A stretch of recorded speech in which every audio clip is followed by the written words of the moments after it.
اگر آپ جب بھی اس کے لیے کبھی کھلونا لائیں بس اس نے روتے رہنا ہے, اس نے خوش نہیں ہونا ہے. اور یہی چیز انہوں نے پھر سندھ میں ثابت کی ہے. دیکھیں انہوں نے تو اجرک بھی پہنائی, ٹوپی بھی پہنائی, تو اینڈ میں کیا کیا, یعنی آپ پنجاب میں جا کے, سندھ میں جا کے انہی کی دھرتی پہ انہی کو گالیاں دے رہے ہوتے ہیں.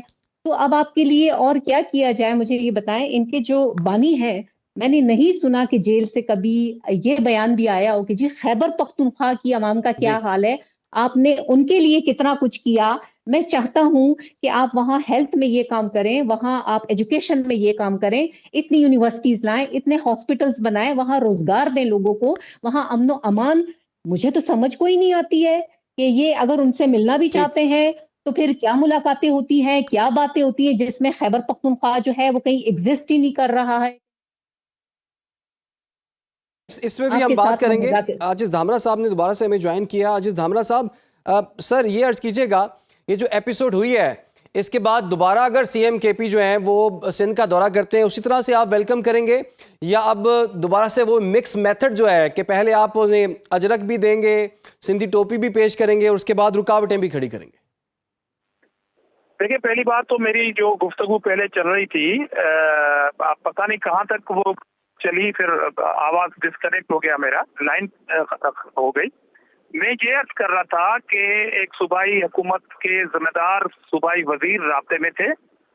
جیسا کہ آپ نے کہا کہ وہ پھر سے آئیں گے, میرے خیال میں پاکستان ایک فیڈریشن ہے, اور کسی بھی فیڈریٹری یونٹ کے کامن پیپل کو بھی کسی دوسرے صوبے میں جانے کے لیے کسی ویزا کی ضرورت نہیں ہے. تو اسی لیے یہ تو ایک آئینی چیف منسٹر تھے, اس کو بھی نہ پہلے ضرورت تھی نہ آئندہ آئیں گے تو ضرورت ہوگی. ہم تو کہہ رہے تھے کہ باغ جناح میں جو صوبائی حکومت نے, جو ڈپٹی کمشنر نے جو ایک آپ کو اجازت نامہ دیا تھا, اس کا اجازت نامہ آج تک بھی کینسل نہیں ہے. اگر پیچھے آئے یہ دکھا دیں آپ کے پروگرام میں کہ وہ جی کینسل ہوا, ایسی بات نہیں تھی. ایس او پی یہ تھی کہ جناب آپ گراؤنڈ میں جلسہ کریں گے. اب ان کے صوبائی صدر نے ایک ٹی وی ٹاک شو میں کہا کہ جی ہماری تیاری نہیں تھی. جناب عالی, آپ نے جب وزیر اعلیٰ کو شیڈول دیا ہوگا تو 10-15 دن پہلے دیا ہوگا, اور انہوں نے بھی کوئی 10 دن پہلے کہا تھا کہ میں صوبے میں جاؤں گا. آپ نے ہی جلسہ رکھنا تھا, آپ نے ہی کرسیاں, ایکو ساؤنڈ, کنٹینر لگانا آپ کا کام تھا.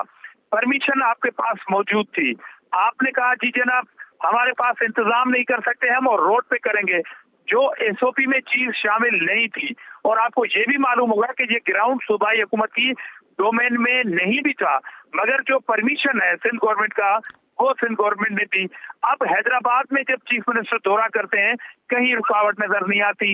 حیدرآباد سے واپس جاتے ہیں, کراچی پہنچتے ہیں, کراچی میں مختلف مقامات پہ جاتے ہیں. اگر سندھ گورنمنٹ کی نیت میں یہ گڑبڑ ہوتی کہ لوگوں کو روکنا ہے جلسہ گاہ میں جانے کے لیے, تو حیدرآباد سے آئے ہوئے لوگوں کو سپر ہائی وے میں ناکہ لگا دیتے, ٹھٹا سے آنے والے لوگوں کے لیے بیچ میں کہیں ناکہ لگا دیتے.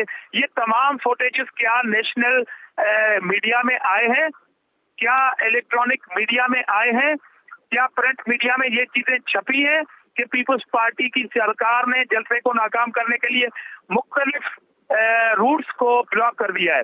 اور جو خطرناک بات ہوئی ہے, مایوس کن بات ہوئی ہے, جی بار بار آپ بھی ذکر کر رہے ہیں کہ جی سندھی ٹوپی اور اجرک پہنائی گئی.